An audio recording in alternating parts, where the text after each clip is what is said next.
Bonsoir. Ce soir, c'est Mamie qui raconte. L'histoire de « Un malin, malin et demi ». Le coucou est un malin. Enfin, c'est ce qu'il croit. En réalité, il est d'abord un paresseux. Alors que les oiseaux chantent pour distraire leur famille, attirer leurs amis, embellir la forêt, lui, il se contente de faire « coucou ». 2 notes. Coucou, pas plus. Ça suffit pour signaler sa présence. Sa fainéantise l'empêche aussi de construire son nid. Plutôt que de passer des jours à chercher des fils, des brindilles, puis à les assembler, il s'installe dans le nid des autres. Ce printemps-là, comme chaque année, après avoir dormi dans le creux d'un platane tout l'hiver, il décide de se trouver un joli nid. Il se dirige vers le chêne de la forêt, un arbre majestueux qui règne depuis 300 ans. Lorsqu'il aperçoit le coucou en train de rôder dans le ciel, le chêne tente de prévenir les oiseaux installés chez lui. « Attention, voleur de nid !» Seuls Lilou et Lili entendent le vieux sage qui parle tout bas. C'est un couple de mésanges, de toutes petites mésanges, jolies et vives, qui viennent d'emménager ici. Elles se précipitent auprès des autres locataires. « Attention, coucou voleur !» Mais les oiseaux leur rient au bec. « Je m'en moque !» s'exclame le merle. « S'il se pointe, je lui rentre dans les plumes. » « Pas de souci, déclare la cigogne. Il n'osera même pas approcher. Je suis 10 fois plus grande que lui. Lilou et Lili s'étonnent. Personne ne les prend au sérieux. Désappointés, ils regagnent leur nid pour achever sa décoration. En tournant autour du chêne, le coucou repère le nid du merle. Excellent! Un bon gros nid plein de pétales et de duvet bien doux. Je piquerai des siestes magnifiques ici. Par contre, ce merle et sa merlette m'ont l'air agressifs. Comment les déloger? Il va falloir être malin. Le coucou sait que les merles paniquent lors des orages. Il déniche un morceau de tôle, le dissimule dans un buisson et se met à taper dessus avec des pierres. Cela imite le bruit du tonnerre. Une terrible pétarade. Le merle et la merlette décampent terrorisés. Et voilà, le coucou n'a plus qu'à s'installer dans leur nid. Lilou et Lili ont observé la ruse du coucou, mais ils n'ont pas eu le temps d'avertir le merle et la merlette. Ils sont scandalisés. Le coucou remarque ensuite le nid de la cigogne. « Waouh! Un véritable palais!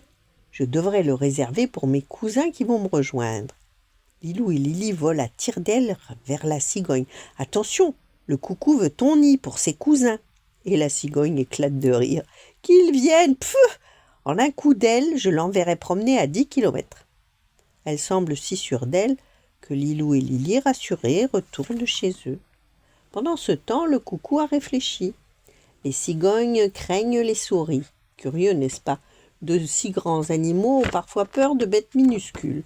Le coucou rend visite à Rongetou, une souris qu'il connaît. « Je t'offre un séjour dans un palace de luxe, Rongetou, ça t'intéresse ?» La souris, ravie, monte sur le dos du coucou. Le voleur de nid surveille le nid, attend le moment où la cigogne regarde ailleurs et dépose rapidement Rongetou tout au fond. Naturellement, quand la cigogne tombe sur la souris, elle pousse des cris de cigogne et se sauve. Lilou et Lili sont révoltés. Le coucou dévalise tout le monde et s'empare de l'arbre roi. Ils tremblent encore plus lorsqu'ils l'entendent murmurer. « Et mon neveu, petit coucou, il faut que je lui dégote un nid à sa taille. »« Attention, murmure Lili, il va s'attaquer à nous. » Évidemment, ajoute Lilou, nous habitons le nid idéal pour un petit coucou. Lilou et Lili passent à l'action. Le coucou se croit malin. Il apprendra qu'il y a plus malin que lui.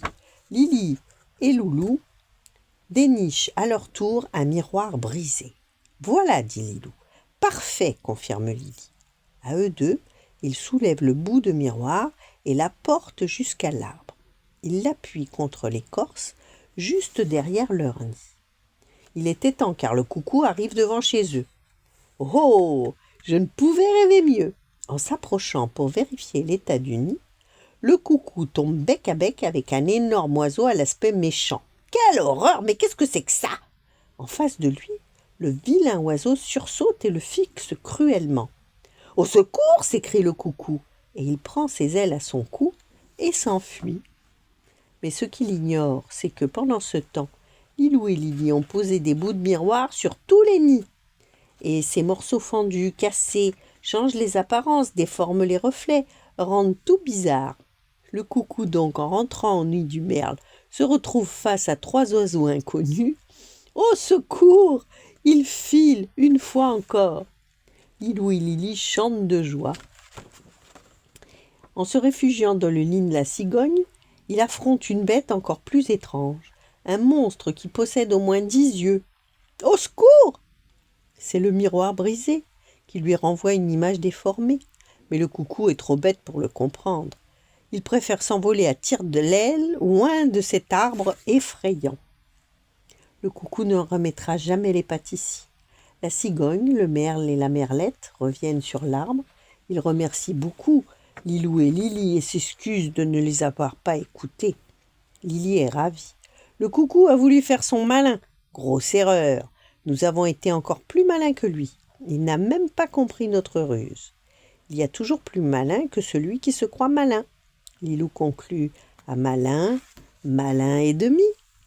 Voilà. Bonne nuit, faites de beaux rêves et à demain.